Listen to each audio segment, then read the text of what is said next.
Hi, this is Direct from David, and I'm here with Ken Kaplan today in the Rockville section of Vernon. And we're going to see an extraordinary vision that Ken has that's taken an old mill here.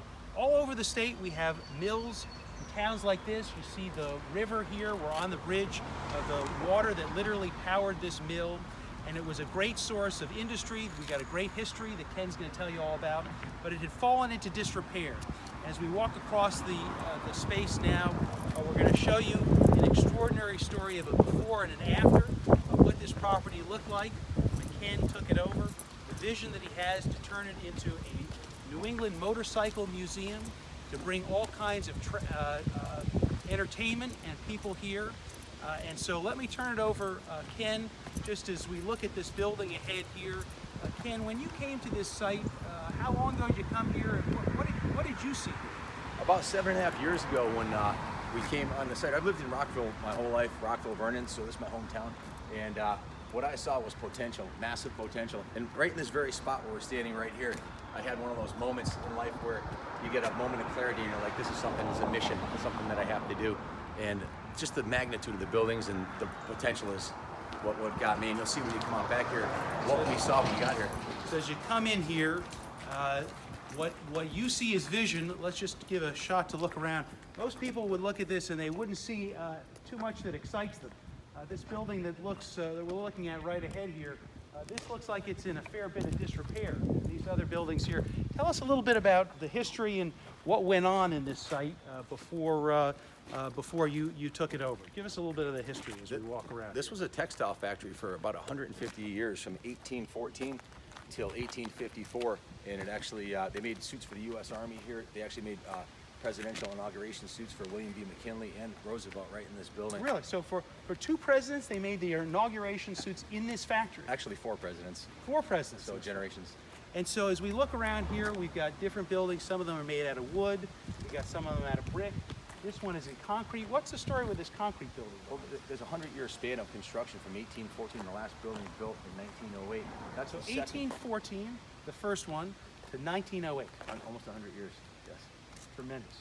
And so as we walk in here, this building here, what you see, the broken glass, tell us a little bit about how you envision what may go on in this courtyard. Just give us an orientation for, this is the before of what it might look like in general, and then let's go into that space there. Well, this is a fantastic building. This was the original power plant for the building. It's 50 by 50 foot with 30-foot ceilings, all clear span, windows all the way around, with a massive chimney on it. We want to put, this is going to be a restaurant, bar, indoor and outdoor cooking with a massive fireplace where you can cook like 30 chickens at a time and barbecue. 30 chickens at a time? Yeah, and a pig. We want to do pig roast here on the weekend. Okay. So, and when you walk in this building, what I see is massive potential. When you say massive, let's just make sure that everybody sees. Look at this incredible space. So one of the things that is not possible to get when you build something new is you're not going to see anything like this. No. So if you think about the heritage of this state, the extraordinary history that we have here, it's not just mills from 1814. Look at the space that you have here. So people who maybe been to Brooklyn or have been to spaces that have been revitalized, tell us what you see in this kind of space. In this space, this is going to be a world-class restaurant bar with a loft in the corner. It'll be a quarter of the space will be a loft. And this massive steel structure, we're going to cut the sides of it out and put motorcycles in it because it's a motorcycle museum. So it'll be like a Hard Rock Cafe, but motorcycle themed. And there'll be an indoor pizza oven and fireplace right there for cooking. So there'll be indoor, just like on the outside barbecue too. The smell of chicken and steak. So this just, I wanted to give people the orientation of the before and the after. So this is your vision of what the space could look like. This is what this whole space looked like beforehand. Let's give them a sense of now, you've been at this for how long now? 6 years. 6 years. Let's take a look at, to show people what you've done. So take a look at this building here, just as we come out.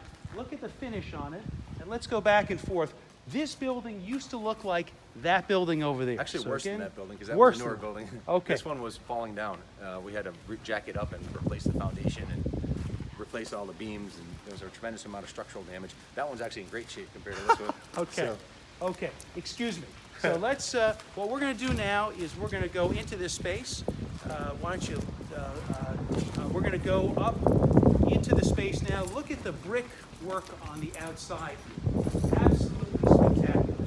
We're going to walk upstairs now, and we're going to see some of the space that's been finished, so you can see exactly what we're dealing with. And the space that Ken is going to show us, it's a motorcycle museum that he has been putting together, we're going to lead you up the stairway for the finishing.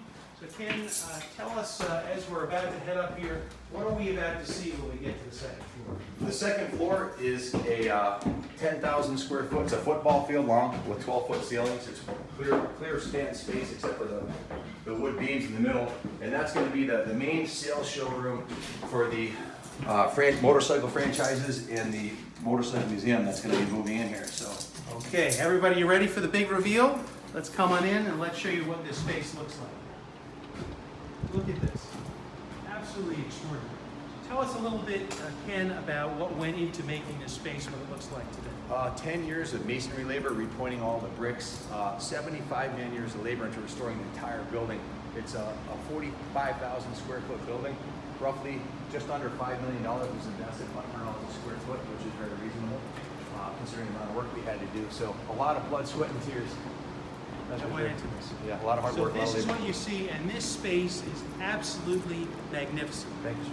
And why don't you tell us a little bit, not just about what you've done to make it look good, but it's taken a long time, and it's taken a lot of time and effort, and a lot of cost.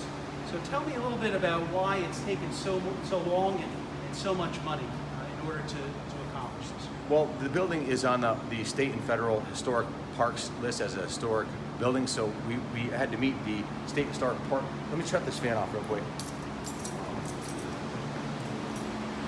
So again, we're just looking around here. It's spectacular space. As we go through, why don't we keep talking about it?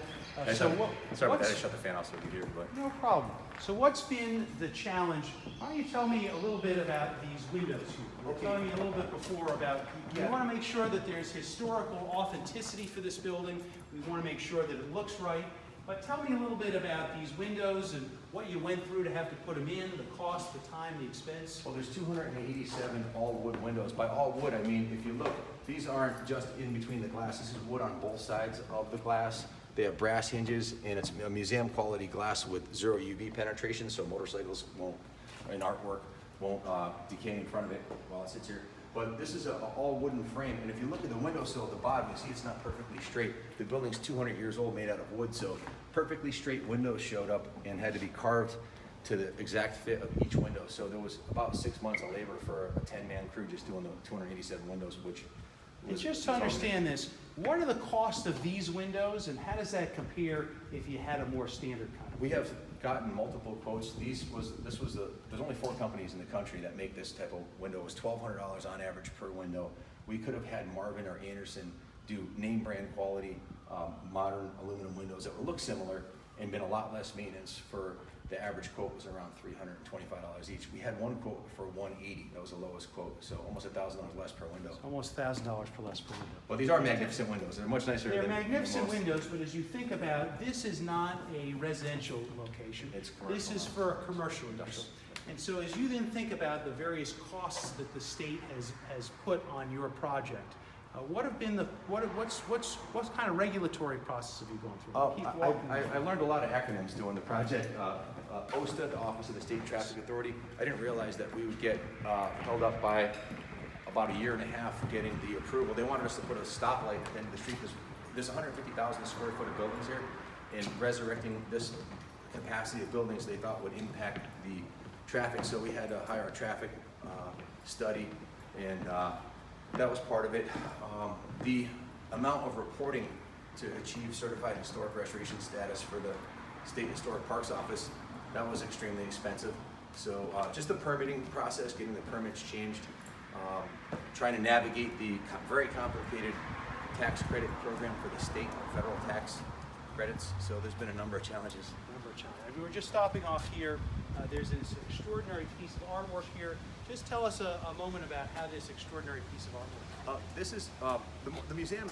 The motorcycle as art is really the theme of the museum, and this was a local artist. His nickname is Metal Genius Joe Marandino. He donated this to the museum, and I'm going to see him today. He has some other artwork he wants to bring here. He did all the other artwork you see on the property. So the Guggenheim Museum, I'm not sure if you're aware of this or you may already know, their largest grossing exhibit they've ever had was the motorcycle art. So the most mimicking what they did at the Guggenheim and also at the Museum of Contemporary Art, but more featuring the motorcycle as art, not And modern. tell us, as we now head upstairs, we're just going to give you a little bit of a tour through here of some of the recognition you've had over the course of the last 6 years, and then we're going to take you upstairs and we're going to start seeing the motorcycles. So what kind of recognition have you been getting about what you've been doing to date? I think, well, we were on the front cover of the Connecticut magazine, revamping Forgotten Factories, from forgotten to functional, so that was a big thing. Well, back in the day, Teddy Roosevelt wrote a letter to the mill owner. That was before my time, but for generations, 4 presidents had their suits made here. We were on the front cover of Throttle magazine. It's a motorcycle magazine. That's one of the motorcycles in our museum. We've also, I started the Rockville Volunteer Services Group, so there's been a lot of articles in the paper. This is kind of a very emotional when I read this article, but that's a really fantastic article. It was written about the project and the volunteer Just to team. give you a sense for it of what's to come is the New England Motorcycle Museum. So what I'd like to do now is let's walk upstairs to the 3rd floor. Tell us a little bit as we walk, and I'll let you lead us. I just want to show you one of probably my highest and most appreciated award was from one of the senators, Senator Tony Guglielmo and State Representative Tim Ackert and Claire Janowski, for taking on the enormous effort of restoring a 200-year-old historic mill and making it a world-class destination and hotspot for motorcycle enthusiasts, and additionally for the volunteer crew that I set up. So this was awesome, getting one from the state, one from the mayor, one from the Vernon Republican Town Committee, 2 from the Chamber of Commerce, 1 from the local school system, 1 Lots from of the chief. recognition. The chief of police gave me a citation, and it didn't have a court appearance attached. Okay, So that was good. Yeah. Good stuff. So what I want to talk about now is, and you lead us up to the 3rd floor. We get more and more going here. You've talked about how you had inspiration for this from the North Adams Museum. Oh, absolutely. Tell us a little bit about what happened there, what kind of economic impact it had, so as we think about what kind of impact when this project is done it can have on the Oh, it's absolutely massive. The State Department of Economic Development for Massachusetts did a 10-year impact study of Mass MoCA. Mass MoCA is the twin to this project, roughly the same amount of buildings, the same amount of space, about 200,000 square foot. And they've been averaging 10,000 visitors a month, mostly out of the area codes. They bought, on average, I think it was $11 million in tax revenue. I have the 2017 report. I want to read to you just a paragraph out of it, the summary that's in the showroom of what it did for the area, because it's a total paradigm shift. The property values across the street on an abandoned mill double and triple when you put a $20 million museum across the street. So already people have been buying houses. Yeah. There's 4 or 5 houses, including the one we bought next door, restored, so the property values go through the roof. huge economic impact. And so look here, let's just see some of the bikes here, and then we're going to literally walk across a bridge to show you the best of what you've got. What kind of bikes are we looking at over here? Our family has a heritage of racing, so we have a lot of racing motorcycles here. We've won 26 New England championships. My daughter's the only girl in the history of motocross ever to beat the boys in New England. She won 4 championships. Kenny's won 6. I won 14. So Terrific. we raced. So we did a lot of racing, and there's a lot of racing bikes and a lot of vintage motorcycles, Indians, Harley Davidsons, BSAs, Hondas, the stuff that excites today's motorcyclists. The demographic of our clients, most of them are in the 50 to 75-year-old age, and a lot of them are really into the bikes from the 60s and 70s because that's what speaks to their childhood. So we have a lot of representation of those kind of motorcycles. Like these vintage Hondas are super popular. Yeah. So what I'd like to do now is what we're going to do is the last part of this visit is we're going to go over the bridge and we're going to go into what the future will look like. Okay. And in some ways it's a wonderful metaphor. Here it is, you saw something that began in 1814. It drew upon some of the great heritage we have in the state. Yes. I think about the state of Connecticut as this place used to be the best place in the country to live, work, and raise a family. It was based on our great location. We had tremendous assets like the rivers that were harnessed to build the potential for the mills. We were productive, we grew, we prospered. It's fallen into disrepair through bad management. But now with somebody with vision, Yes. somebody who understands that potential, we can rebuild that. And so what you have done is literally you built a bridge from the past to the future. And as we walk across this bridge that you can see from one building to the next, and you see the different logos of the different manufacturers. We're going to finish up as you show off really what this project looks like in its very, very best form.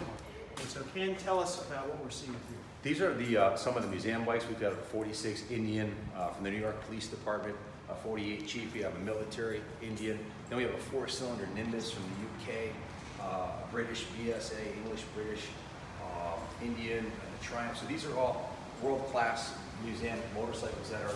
The motorcycle becomes art once it achieves antique status. So it's more of an artwork than it is transportation at that point. So. And this is what the main showroom will look like once it's fully furnished. Quite spectacular. Thank you. So as we walked around to go from an area that was fallen into blight and disrepair, to see this kind of vision, it's nothing short of awesome. Thank you. And that is, I think about our state. I have 5 children, and I think about building it for the future. And you have your son Ken with you. Absolutely. As part of what he's done. Your children are important to you. Yes, sir. We're all about building the future. And you talked about creating not only a strong today, but creating a legacy for the future. Absolutely. And so Something I to be want proud of. something to be proud of, something For the for town, not only the for community. ourselves, for the community, And the for the state. generations and the state that follows. So Ken, I want to thank you very much for taking us on this tour. I look forward to coming back here as this continues to develop and we see your vision turned into a reality. Thank you very much for coming today. I really Thank you appreciate your very time. much. Thanks. Thank you.